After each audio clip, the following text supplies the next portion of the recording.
Listo. Bueno, buenas noches.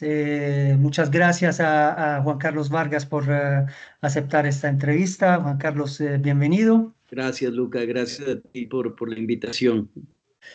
Bueno, y entonces conocemos a Carlos Vargas por varios roles. Yo también lo he visto en una serie que se llama Montecristo y en otras cosas, pero debo decir que eh, de mi punto de vista, como dije también a Robinson y como creo que también diré a Diego Cadavid, creo que muchos actores en el momento de la saga estuvieron en su hype, ¿no? En su punto quizá más alto. Y yo realmente Total. vi unas entrevistas suyas, Juan Carlos, y usted parece una persona muy tranquila, muy buena, y en cambio allá le tocó hacer papeles de una persona, no diría mala, pero tres papeles de alguien resentido fundamentalmente. Entonces, ¿cómo Sí, vivió ese resentimiento en la actuación? mira, te voy a ser honesto, es que con la saga me pasó algo muy curioso. Hay personajes que te quedan como anillo al dedo, ¿sabes? No sé, como, no sé si fue el momento, la época, como bien lo dices tú, la inspiración, que ahora tú me hablabas de la inspiración, en ese momento yo me sentía bastante inspirado, me sentía muy fuerte yo, o sea, yo me sentía con mucho poder personal en ese momento y los libretos de la saga están escritos magistralmente, entonces como que realmente más allá del resentimiento, no, yo cada vez que yo agarraba un texto de la saga, yo sentía que yo fluía en la historia, no como que construir esos personajes se me facilitó mucho, o sea, fue como cuando te mides un guante y sientes que está hecho a tu medida, ¿no? ¿O una Y eso me camisa? pasó con la saga, o una camisa.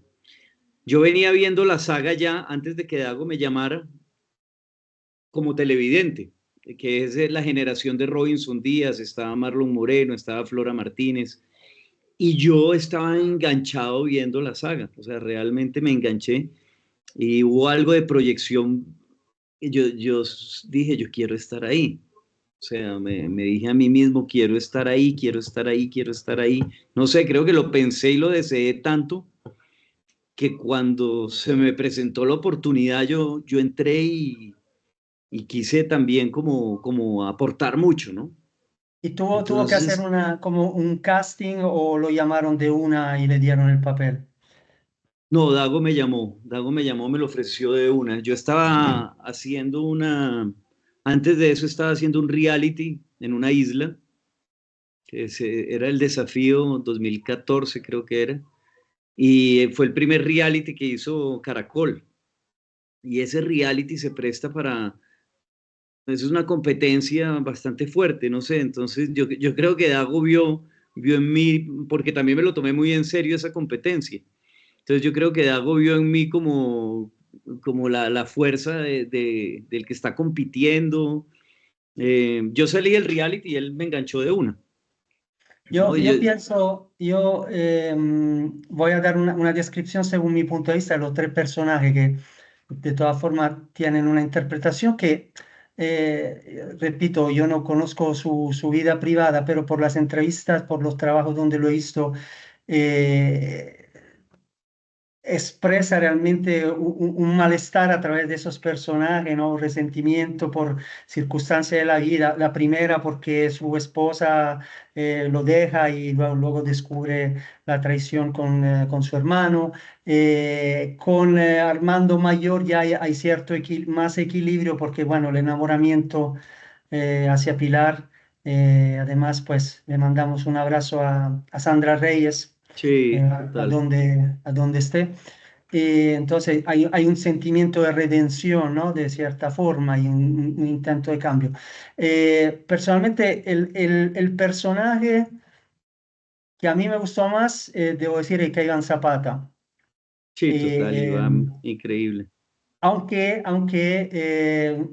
hablando con Dago le dije, yo no sabía que Dago no había escrito la quinta saga. Yo le dije que de Ujú. mi punto de vista deberían haber terminado con usted mirando la tumba de Oscar y que se lo lleva la policía.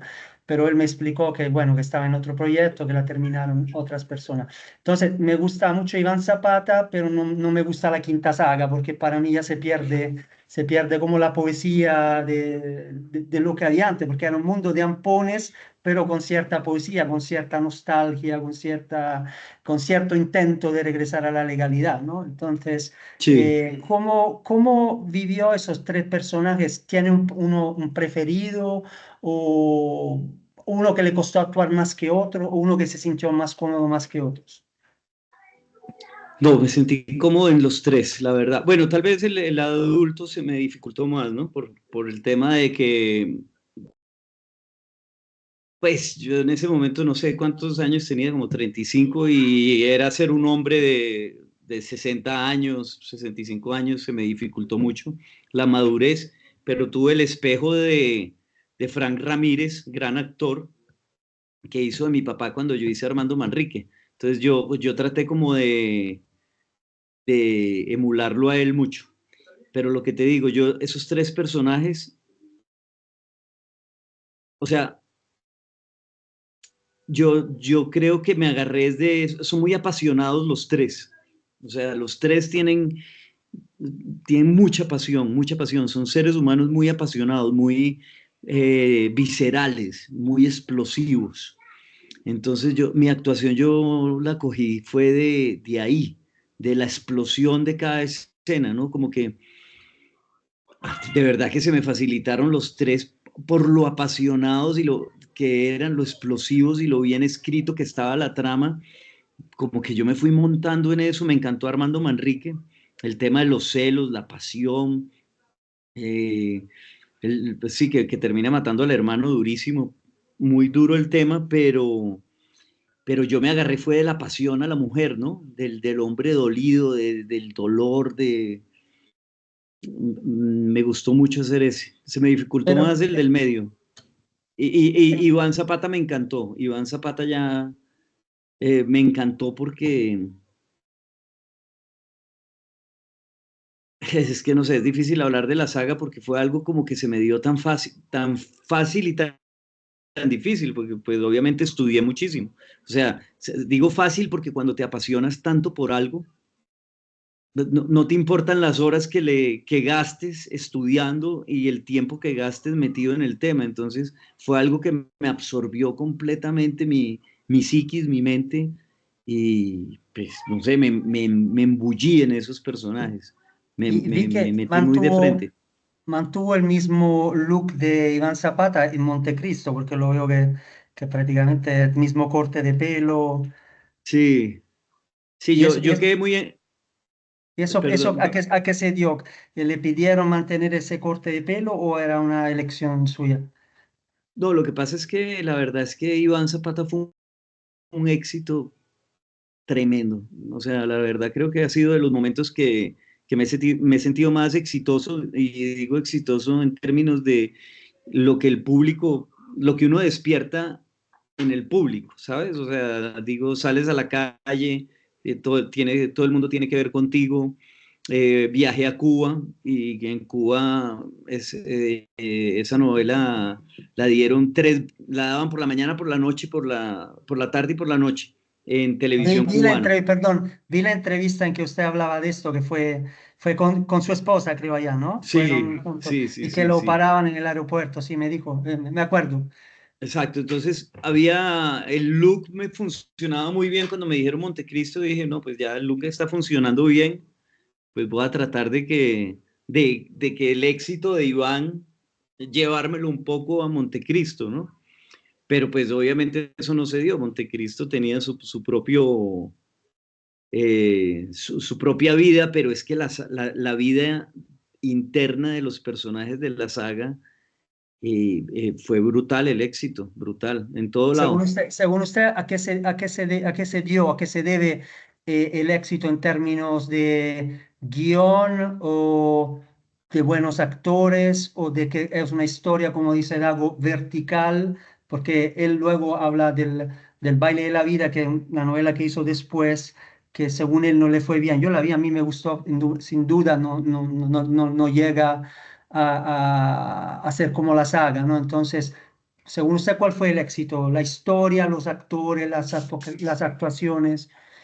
Todo, todo. Fue una mezcla de todo. Y una mezcla de la potencia de los Manrique, ¿no? Esa familia, los actores nos tomamos muy en serio. El ser Manrique realmente era un honor en ese momento. Además que la saga empezó bateando durísimo con Robinson Díaz y con Marlon. Ya arrancó el éxito y todos lo olimos. Entonces, cada vez que entraba una generación nueva, el reto era mayor. Entonces, es como tú entrar a un equipo que está metiendo muchos goles, por poner un ejemplo así en el fútbol, y tú entras de jugador ya cuando ese equipo se ha ganado todas las temporadas. Entonces, como que el reto era muy grande y siento que todos los que entraban a la saga entraban muy motivados a seguir dando lo mejor de sí mismos, ¿no?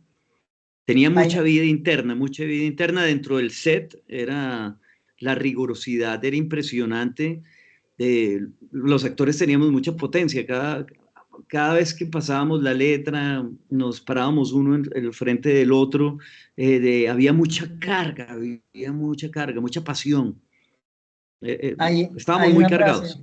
hay una frase aquí que reporto en el libro, porque el libro, bueno, se basa sobre una comparación entre la tragedia griega y los personajes de la saga, que es lo que trazó Dago. Yo la amplié porque él me dio unas pautas, yo unas cosas ya las tenía, otras. Por ejemplo, el tema Armando Antonio, cuando yo lo vi, para mí era Caín y Abel. Total. Pero él me dijo, no, es que allá en la tragedia griega, yo repito, por conocimiento cultural y también por obra de mi mamá, de mi papá, conocía, pero me fui a investigar más atrás porque la historia Armando Antonio prácticamente sería comparable, según el guión que dispuso Dago, a los dos hermanos de la tragedia griega que se llamaban Atreo y Tiestes. O sea, no sé si sabe esa parte, es No, prácticamente desde la guerra de Troya, porque se da, técnicamente dicen porque Paris se fuga con Helena, que luego, bueno, parece que se fueron juntos, pero claramente eso, como Pipe y Elena, pero recaron una ofensa, ¿no? A los griegos que también querían aprovechar el hecho de atacar esa ciudad que estaba exactamente en un lugar importante a nivel de mar, de paso, en un estrecho. Y que cobraban impuestos, entonces, bueno, digamos que fue un poco una excusa, pero ¿quién era? Aparte conocemos a Aquiles, que sería Aquilino, usted trabajó para Aquilino, Aquiles sí, representado por Aquilino, ¿no? Y prácticamente conocemos a Ulises y también digamos, el general de la expedición era Agamenón, cuyo hermano era Menelao, que era prácticamente el marido de Helena. Entonces, atrás ellos tenían un papá que era Atreo. Atreo tenía un hermano que era Tiestes. ¿Y qué sucede? Que Atreo tenía una esposa y se llamaba Aérope. Entonces, imagínese, era Armando y tenía una esposa que se llamaba Ana María, Atreo Aérope, ¿no? Hay una sí. similitud onomástica fuerte. Y su hermano Tiestes, que luego fue, la tragedia griega cuenta que fue exiliado porque Atreo se quedó con el trono, pero luego lo volvió a llamar y cuando lo llamó, Tieste le confesó que los rumores de infidelidad eran ciertos. O sea, Tieste había sido amante de Aérope, entonces Tieste sería Antonio, ¿no? Entonces yo hago todo ese tipo de comparaciones con la tragedia griega y reporto frases, digámoslo. Lo bueno de ese libro es hacer este tipo de trabajo y ver también la psicología de los personajes. Lo complicado fue ir a buscar todas las frases de los personajes, porque prácticamente cuando uno hace un trabajo académico con otro libro, reporta página del libro tal. Aquí no hay página del libro, hay videos, la saga, capítulo 26, minutos 6 y 25. Entonces aquí yo reporto una frase cuando usted como Armando viene arrestado, antes de que Frank Ramírez, Pedro, se entregue. Él habla con el doctor Farjala y le dice, ¿qué error cometí yo en la vida para que mi hijo tenga almacenado tanto rencor en el alma?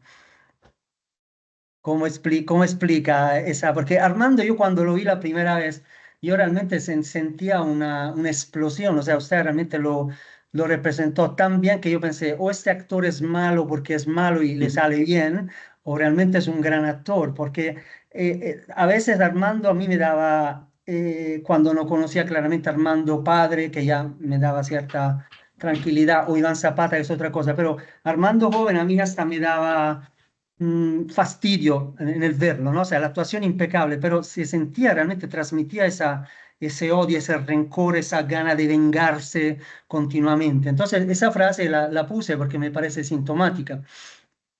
Sí, yo siento que Armando yo lo cogí por dos vertientes actorales. Una, el amor a un padre que,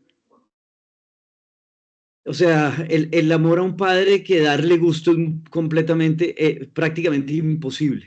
Entonces, ese deseo de sobresalir por encima de su hermano y de estarle demostrando a su papá todo el tiempo que él sí puede, que es capaz, con un papá frío, distante, maloso. Entonces, como que siempre Frank era mi, o sea, Referente. yo siempre, sí, yo siempre quería ser mejor que él, y él nunca, eh, no era un padre que le cogiera la cabeza a uno, que le dijera te amo, hijo. Era un padre que nos trataba de imbéciles, de usted porque es tan bruto, usted no es capaz, no lo vas a lograr nunca. Entonces, esa parte fue lo que yo iba almacené el odio mezclado con el amor, ¿no? Esa dualidad, esa fragilidad que da el no poder darle la talla a tu padre y amarlo tanto, ¿no? Y quererlo Según, tanto. según usted, ¿en qué época, cómo la saga tiene? O sea, sabemos que empieza en los 30 y termina técnicamente en el 2000, luego con Iván Zapata en 2005. Pero Sí, en la época suya de Armando, ¿usted qué cree que son los setentas, 60 o los 70? 70, ¿no? setentas, yo creo que También son por la setentas, manera de vestir, las por la camisas, ropa, la sí, ropa, y o quizá sea, había también los carros, usaron carros de los sí, 70. setentas, un Eh, carro hermoso, además, un convertible, un Mustang rojo espectacular. 70. Y la otra vertiente que te decía de Armando es el amor desmedido por una mujer, o sea, la pasión, la locura por su mujer, ¿no? Y sí, esa época en que, pues mejor dicho, sí, también la cultura del mafioso, ¿no? Sea ahora o antes o siempre, que es la pertenencia, ¿no? Y saber sí. que no te pertenece, lo volvía loco a él. Claro, hay un tema que yo trato en el libro que me salgo un momento del contexto de la saga, porque hay unos escritores latinos, españoles, digamos hispanos, que hicieron un trabajo y trataron de determinar la personalidad del latinoamericano. Claramente, usted es colombiano, pero ya tiene su segundo apellido, que es Miller, ¿no? Entonces, Ujú. es americano, inglés, tiene Es, alguna es, es ancestro irlandés, irlandés, irlandés. claro. ¿Y sabe quién era su abuelo o su tatarabuelo? No sabe. Sí, vinieron en busca de oro. Esa es cuenta la leyenda, porque pues son ancestros, la leyenda Miller, que yo sé, es que vinieron a buscar oro, llegaron al Chocó. ¿Qué Y siglo como que que, XIX, finales del siglo XIX, sí, algo así? no estoy muy claro, pero sí sé que venían de Irlanda en busca de oro, en Entonces, barcos, o sea, imagínate la clase de locos que eran no, los claramente, ancestros. en esa época pasan varias cosas. El himno nacional de Colombia, la parte musical la escribió en italiano, Oreste Sindici, que era un cantante de ópera que llegó a finales del 800, se casó con una señora y compuso el himno nacional. Pero también hubo varios británicos, escoceses, Marinilla, un pueblo de Antioquia, no sé si sabe que son la gente Sí, es claro. clara, sí. Sí, sí, sí, sí, Eh, sí. y usted pero nació en Bogotá, ¿cierto? Sí, yo nací en Bogotá, claro. Ok, perfecto. Sí. Entonces, no, les decía que presente ese trabajo que reporta un escritor chileno que se llama Jorge Larraín, que habla de la identidad latinoamericana, él recoge como unas pistas de 26 escritores latinoamericanos e hispanos en general que tratan de definir un poco la idiosincrasia, algunos patrones que seguramente son difíciles de localizar. O sea, tenemos en común la lengua fundamentalmente, ¿no? Por ejemplo, Eduardo Galeano decía que tienen en común un negro de clase baja de Haití y un gaucho de la Pampa Argentina. Uno dice, bueno, están en el mismo continente, pero nada, tienen en común la marginación, según él era ese discurso. Pero aquí hablan, estoy buscando la parte, hablan de resentimiento como una de las características. Ahora, claramente, el latinoamericano, el colombiano, o sea, no son puros, son mezclados de tantas cosas, ¿no? De europeo, del elemento indígena, del elemento afro, quién más, quién menos, quién es más de un color, más de otro. Pero digamos que yo tomé como esa tesis como interesante para aplicarla, aquí la tengo, para aplicarla ligeramente a la saga. Y le leo esa parte, me dice qué opinas. Es un escritor que se llama Martínez Estrada, que dice, la idea de resentimiento era la mejor expresión del carácter latinoamericano. El resentimiento habría caracterizado primero a los conquistadores españoles que no pudieron encontrar la mítica ciudad indígena del Oro. El resentimiento había sido también la reacción de la mujer indígena violada por los españoles del indio exterminado y esclavizado. El problema de la cultura latinoamericana sería que ha reprimido ese sentimiento y construido una superestructura falsa que oculta su resentimiento básico. Repito, un tema muy complejo, ¿no? Pero, ¿cuál es su opinión respecto a esa idea, ¿no? Que plasma? ¿Ve De, algo plasmado en la saga, en eso, en los personajes de la saga? sí, pues bueno, todos son personajes resentidos ya, pero en busca de poder, ¿no? O sea, parto de la premisa del que ha visto que otros tienen y han sufrido antes, ¿no? Aunque mi personaje, mis tres personajes, bueno, Iván es, tal vez era el más resentido, pero ya Armando traía el resentimiento de su padre, que fue el que le tocó como surgir. Yo ya llegué cuando mi padre era grande. A mí me tocó fue coger como el que coge el que quiere coger el mando. La rienda, sí. Pero sí, ¿no? En ese Las también riendas. escalón muy jerárquico, ¿no? O sea, a mí siempre me han llamado la atención unos detalles de la novela. Por ejemplo, siempre esa forma de mando controlado, que hay el padre, luego el hijo mayor. Entonces, cuando, por ejemplo, le dan la rienda del negocio a Antonio para sacarlo del camino a usted, claramente es algo que es duro de aceptar, ¿no? No solo por el tema de Ana María, sino por Claro. el hecho de no ser considerado como el justo sucesor del negocio. Exacto, ¿no? Y lo que te digo, yo siempre Armando lo construí en base a Frank. O sea, yo miraba mucho a Frank y me hice gran amigo de Frank Ramírez, que en paz descanse, lo quise mucho, hicimos una gran amistad, prácticamente de padre e hijo, solo que él sí era muy amoroso conmigo, ¿no? Como actores, él era un tipo muy querido conmigo, muy amoroso, era increíble, una gran persona. pero, pero siempre él fue mi referente, siempre fue mi referente, ese padre que yo quiero que me apruebe. Mi resentimiento partía de ahí, fíjate, no era el resentimiento del dinero ni nada, sino el resentimiento de que yo le doy mucho a él y él no me da a mí nada, ¿no? Que es, Claro.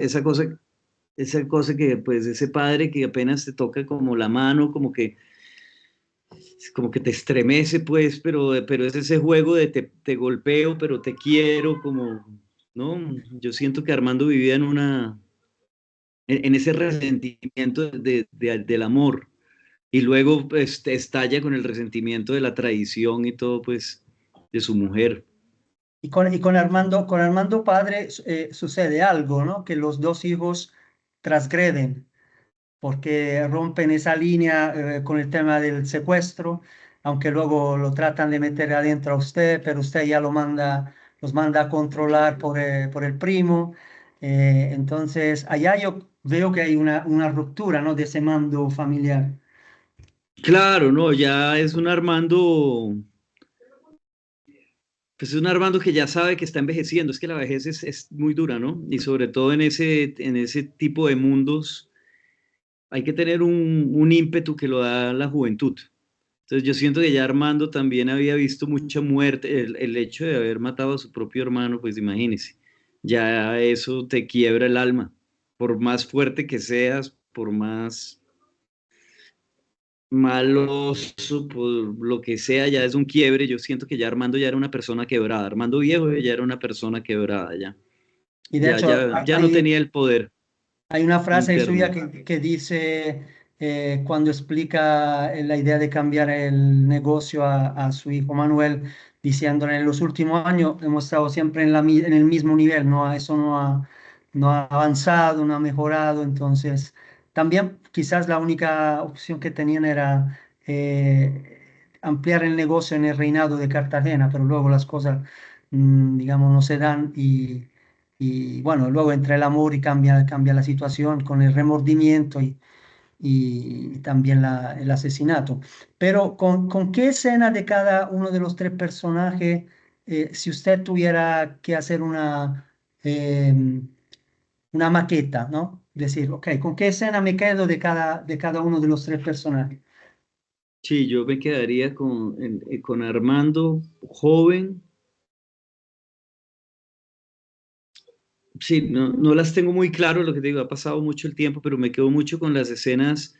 Las voy a dividir en etapas a nivel personalidad. Con mi hermano, las escenas donde yo, mejor dicho, demuestro mi poderío, ¿no? O sea, todo el tiempo con él, como ese ímpetu de ese Armando que se come el mundo. Con mi padre, con mi madre, las escenas con mi madre es la fragilidad de ese Armando que es esa debilidad de Armando que es lo que lo hace más malo, ¿no? Ujú. Esa fragilidad que cuando él explota es la que quiere ocultar. Pero con la madre yo tuve unas escenas con mi mamá donde yo soy muy sumiso, y con ella me ponía en ese punto de fragilidad, que es lo que me hacía más peligroso, creo yo. Es que Armando realmente él no quería que nadie viera su fragilidad por ningún lado. Y escenas con Isabela Santo Domingo, con mi mujer, tengo varias ahí. Es que son muchas, es que la saga está muy bien escrita. De verdad que me Y quedo con muchas. Con Iván, ¿con cuál se quedaría? No, De la cuarta saga o de la quinta cuando ya es el protagonista oficial? sí, no, a mí me gusta mucho la llegada de Iván Zapata, cuando él llega como venido a menos, cómo se va empoderando, ¿no? Iván Zapata, a mí el que más me gusta es Iván, porque Iván tenía muy buen corazón. Entonces, esa Sí, mezcla de un hombre de buen corazón que tiene que ser fuerte dentro de un universo y que quiere surgir, pero Iván era un buen tipo. Iván sí, sí, sí. No sé si se puede decir que era un buen tipo, porque no, pues tenía era un claro, matón, él pues, pero estaba seguramente con rabia por la historia familiar, mientras que digamos que los otros dos personajes no tuvieron ese quiebre inicial ya de, digamos, de tener una madre amenazada, de saber que él no existe hasta que aparece, él no existe, ¿no? Y esa relación con el padre, que luego también ahí se notan unas cosas, porque por un lado hay resentimiento contra el padre, pero por el otro a veces es la única persona a quien recurrir, ¿no? Hasta para resolver sus problemas. Entonces, pero al final permite, por toda la historia familiar, que Oscar lo mate, ¿no? Porque quizás es una manera también de hacer justicia. Es una cosa muy típica de la saga, ¿no? Que hace mucho Ernesto, y tanto cuando era joven como cuando ya era mayor. O sea, los familiares no matan a los familiares directamente, pero hacen sí que otros hagan el trabajo que ellos preparan. Claro, a excepción de Armando, que mata a su propio hermano, o sea que Sí, sí, es sí. muy fuerte. Sí, no, a mí Iván me gustó mucho, Iván me encantó mucho y sobre todo que también hubo algo a nivel actoral que me gustó mucho hacer, que es que yo cambié físicamente mucho de Armando Manrique a Iván Zapata, cambié mucho físicamente, o sea, me metí al gimnasio, o sea, fue un trabajo de también de que a nivel Importante. personal me parece muy interesante. Entonces me gustó mucho en tan poco tiempo haber desarrollado el otro personaje, porque no tuve tiempo, o sea, fue en cuestión de 15, 20 días ya estar montado en el otro. Pero en esos 20 días alcancé a desarrollar otra personalidad y, y creo que se ven marcadas las diferencias de personalidades en los personajes que hice yo. Entonces, como que me gusta mucho ese logro personal. Entonces, lo quiero mucho también por eso, porque fue un trabajo que siento que fue exitoso en mí, ¿no? Y que Y luego dejar, traté de replicarlo, y lo que te digo, con Montecristo traté de replicarlo y llevarme a Iván allá, pero no, es que la saga tenía su propio corazón, su propio espíritu. ¿cómo dejaron un cabo suelto? Porque dejaron a ese niño, Miguel, se ha rumoreado que harían una segunda parte. Yo, pues por lo Pero que no, sé, no sé por qué no la han hecho.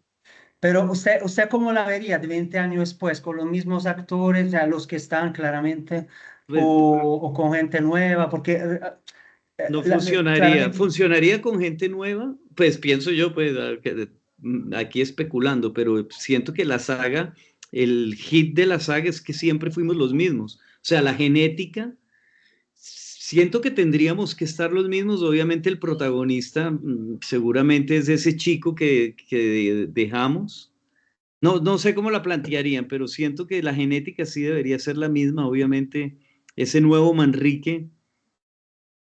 Bueno, ahí tienen un casting por hacer bien interesante, porque sí tendría que ser alguien bien particular, claro, el que lleva esa sangre Manrique, ese que se quedó, pero a mí me encantaría que le hicieran, pienso que la deberían hacer, la gente está esperando que se haga, todavía me escriben, aún, aún hay gente que me escribe sobre la saga. pero yo creo que muchos de ustedes, si se hiciera, estarían, porque es el tema, como dice usted, de encariñarse con, con los protagonistas. Y es un tema también, por lo que sé yo, habiendo tenido que ver con actores o directores de teatro, o sea, o de televisión, había un director famoso un productor italiano famoso bueno, conocí a mi mamá, a mi papá, y él cuando le proponían películas decía, aquí demasiado protagonista, el público nos encariña, ahí siempre ponía el dedo en esas cosas, ¿no? Claro, Entonces, creo que claramente nos encariñamos también, no solo porque eran los mismos, sino porque eran muy buenos actores y posiblemente lo mejor que había en ese momento. Ahora, sin sí. dejar fuera a nadie, seguramente habrá alguien que es un excelente actor que no participó en la saga, pero digamos que una gran mayoría de lo que era la actuación en Colombia estaba representada perfectamente en la saga. Claro, no, y Eh, que es una maldición familiar, ¿no? Es una maldición la que llevan los Manrique. Entonces deberían seguir ahí. Otra cosa es que también se enfrentaría una nueva saga, un nuevo formato, porque en esa época estábamos todavía en un formato de televisión que no es el de ahora. Ahora ya es la serie, el gran formato.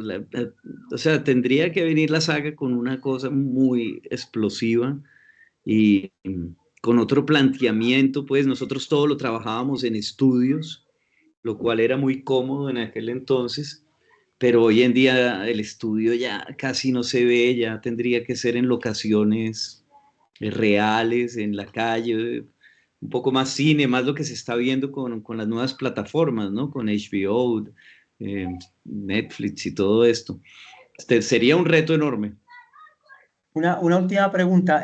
Si usted viendo la saga desde afuera, no por los personajes interpretados, sino viendo todas las épocas que digamos son, estamos hablando de 70, 75 años, del 30 al 2005. Sí. ¿Usted en cuál se ve si le dicen viva, no sé, una semana en una de esas épocas? En cuál se ve? ¿Eh? 70s, 80s y 90s. Creo que para mí van a ser las épocas más maravillosas de la humanidad.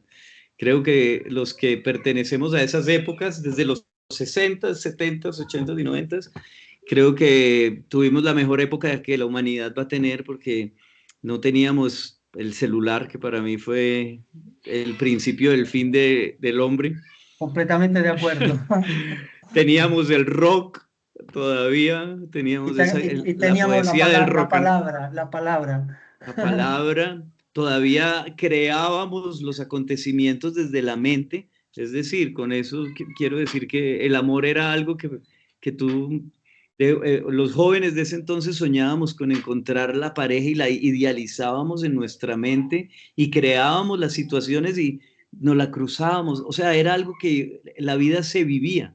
Hoy en día Total. estas aplicaciones me parecen nefastas, donde la gente encuentra el amor en una aplicación como si fuera un menú de restaurante, Sí, ¿sabes? sí, pero lastimosamente es lo que hay, o sea, es que y si usted se mete a mirar la gente en los buses o en los cafés, hasta yo veo parejas que están uno frente a otro, cada uno con el celular. Entonces, Entonces, la eh, muerte, la libertad que teníamos, ¿no? Esa libertad de una máquina que contestaba en tu casa y tú llegabas por la noche, pero todo ese resto de tiempo antes de tú llegar a tu casa y saber quién te llamó, era tuyo, era otra atemporalidad. esa es un ejemplo que siempre doy, o sea, a mí me emocionaba, a veces le decía, antes de que inventaran un control que uno podía llamar de la cabina y escuchar los mensajes de la secretaría, ¿no? Pero antes que no había eso, uno tenía que ir a la casa. Yo me acuerdo que en más de una ocasión, no sé, esperaba si me llamaba fulanita, digo, no, tengo que ir a la casa, nos vemos Es luego, ¿no? Entonces, pero había una emoción, ¿no? Había una emoción muy fuerte. Y muy hoy día no, hoy fuerte. día con un dedito ya borras a todo el mundo. Oh, el emoticón, imagínate, el cerebro, la capacidad mental de 5 minutos de concentración. Estas Sí, sí, nuevas sí. generaciones no acaban de ver un contenido cuando ya están deslizando el dedo para ver el otro y no hay lo que teníamos nosotros. Yo le digo a mis hijos eso, yo hablo mucho de eso con ellos, les digo, locos, miren por la ventana, ¿qué hacemos? Mirar por la ventana, mira por la ventana del carro, ya no tienes que hacer nada más. Qué edad tienen ellos? Uno 11 y el otro 7. Y Ah, yo bueno, les digo, están.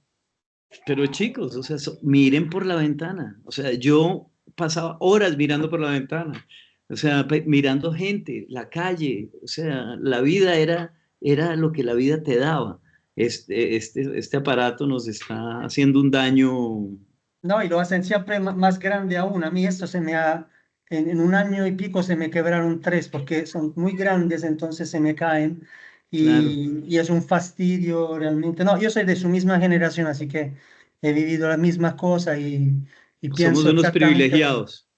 Sí, sí, absolutamente. Y cuando yo como docente fuera de ser escritor, como docente universitario, cuando le cuento cosas a los alumnos de 20 entienden dos o tres. Los demás te miran así, como a ver, como decir, este pobre pendejo, ¿no? O sea, bueno, pero es lo que hay, es lo que hay, es lo No, que... el rock, imagínate, los Rolling Stones, los Beatles, hoy en día encuentro la música tristemente patética en algunos géneros. No digo que todo, porque no se puede generalizar, pero yo veo cosas a veces que yo digo, Dios, pero o sea, no puede ser que esta persona llene un estadio, ¿me entiendes? Y creo que nosotros tuvimos, imagínate, el rock argentino, en Italia también, O Soda Stereo. todo eso. Voy a detener la grabación, seguimos charlando un Dale. ratico. Gracias.